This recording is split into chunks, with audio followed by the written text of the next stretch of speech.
जय भीम, नमो बुद्धाय साथियों। सबसे पहले मैं धम्म क्रांति यूट्यूब चैनल की ओर से आपका सहर्ष स्वागत करता हूँ और आपने सम्राट अशोक की महानता भाग 1 इस वीडियो को जो प्रतिसाद दिया है उसके लिए आपका धन्यवाद करता हूँ।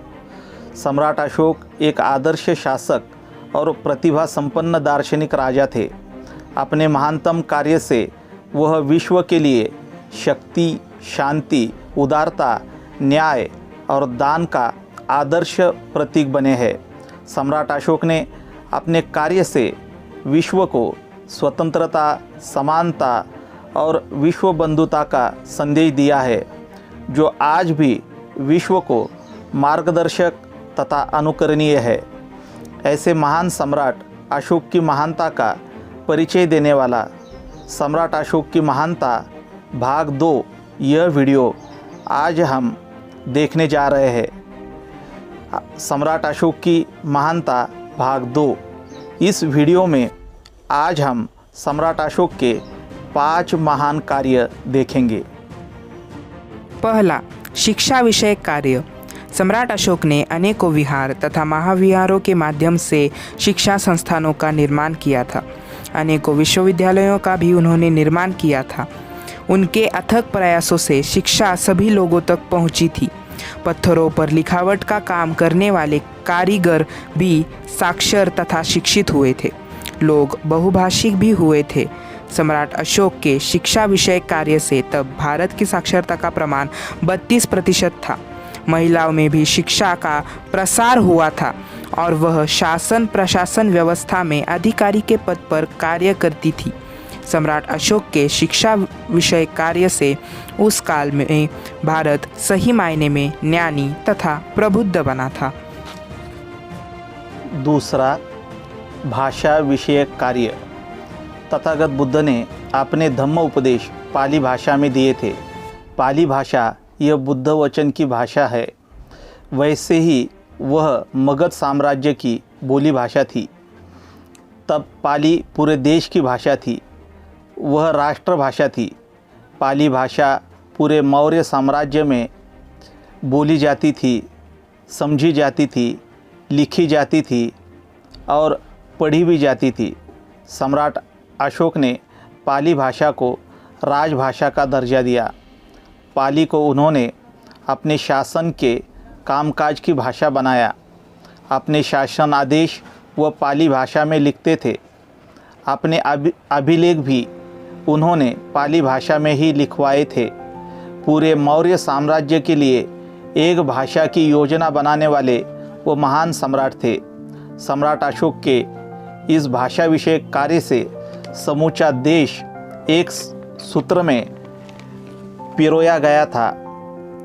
वह विश्व के एक दूरदर्शी सम्राट थे। तीसरा, आरोग्य विषयक कार्य। सम्राट अशोक एक कर्तव्य दक्ष तथा प्रजा प्रेमी सम्राट थे। अपनी प्रजा के हर ज़रूरत पूर्ति के लिए वह कार्य करते थे। अपनी प्रजा के स्वास्थ्य का भी वह ध्यान रखते थे। उन्होंने अपने संपूर्ण राज्य में मनुष्य के लिए तथा पशुओं के लिए चिकित्सालयों का निर्माण किया था।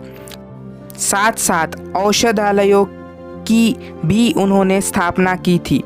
जो औषधि जड़ी बूटियाँ यहाँ उपलब्ध नहीं थी वह उन्होंने नज़दीकी राज्यों से लाकर लगवाई थी। अपने पूरे राज्य में तथा नज़दीकी देशों में भी उन्होंने मनुष्य तथा पशु अस्पताल बनाए थे। वहाँ चिकित्सक तथा औषधि भी उपलब्ध कराई थी। यह सभी आरोग्य सेवा पूरी तरह निःशुल्क थी। चिकित्सा व्यवस्था के वैश्वीकरण की शुरुआत करने वाले वह विश्व के पहले सम्राट थे। चौथा, कृषि विषयक कार्य। सम्राट अशोक ने बहुत ही सशक्त कृषि नीति बनाई थी। कृषि व्यवस्था विकास के लिए उन्होंने बांध बनवाए, नहरों का और तालाबों का निर्माण किया। जगह जगह कुओं की खुदवाई की, जिसके कारण खेती के लिए पानी बड़ी मात्रा में उपलब्ध हुआ। अनेकों प्रकार के उन्नत बीजों को उन्होंने तैयार करवाया। किसानों को बीज, खेती औजार तथा आर्थिक मदद भी दी। औषधि वनस्पतियों की जड़ी बूटियाँ, मसालों के पदार्थ इनकी खेती को उन्होंने प्रोत्साहित किया। कृषि आधारित रेशम उद्योग को भी उन्होंने बहुत ही प्रोत्साहित किया। किसानों की हर तरह से मदद करने के कारण कृषि उत्पन्न में बहुत बड़ी क्रांति हुई। कृषि उत्पन्न में बहुत ही बढ़ोतरी हुई। सम्राट अशोक ने कृषि आधारित व्यापार का विकास किया। कृषि आधारित पदार्थों के निर्यात में उन्होंने तत्कालीन भारत को अव्वल स्थान पर लाया था। कृषि को उद्योग के रूप में विकसित करने वाले वह विश्व के एक दूरदर्शी सम्राट थे। 5वां, निर्माण विषयक कार्य। सम्राट अशोक के प्रेरणा और प्रोत्साहन के कारण उनके काल में शिल्पकला और वास्तुकला का बहुत ही तेजी से विकास हुआ था। पूर्व काल में होने वाले लकड़ी के उपयोग के स्थान पर उन्होंने पत्थरों के उपयोग को अधिकाधिक प्रोत्साहन दिया। सम्राट अशोक ने 84,000 विहार तथा स्तूपों का निर्माण करवाया था। उन्होंने अस्पताल तथा विश्वविद्यालयों के इमारतों का भी निर्माण करवाया था। राजधानी पाटलिपुत्र में उन्होंने अशोकाराम विहार और ककुट्टाराम विहार ऐसे 2 भव्य संघाराम बनवाए थे।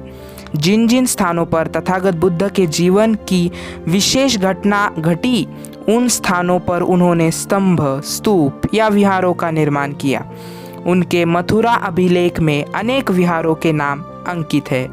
सम्राट अशोक ने अनेक स्तंभों का निर्माण किया।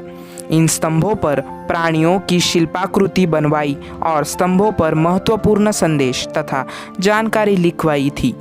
उनके द्वारा बनवाई गई कलाकृतियाँ आज विश्व की धरोहर बन गई है और हर वह स्थल आज पर्यटन स्थल बन गया है। सम्राट अशोक के निर्माण कार्य से बनी कलाकृतियों के अवशेष भी आज विश्व भर के संग्रहालयों की शोभा बढ़ा रहे हैं। विश्व को व्यापने वाला प्रेरणादायी निर्माण कार्य करने वाले सम्राट अशोक आज भी विश्व के लिए आदर्श है। साथियों, इन दोनों भागों से हमने विस्तारपूर्वक यह समझने का प्रयास किया है कि सम्राट अशोक को क्यों महान कहा जाता है। उसके लिए सम्राट अशोक के महानतम कार्य का विवरण हमने इन 2 भागों में दिया है। अगर आपको यह वीडियो पसंद आया हो तो इस वीडियो को लाइक कीजिए, शेयर कीजिए और हमारे चैनल धम्म क्रांति को सब्सक्राइब कीजिए। हमारा यह वीडियो देखने के लिए आपका बहुत बहुत धन्यवाद। जय भीम, नमो बुद्धाय।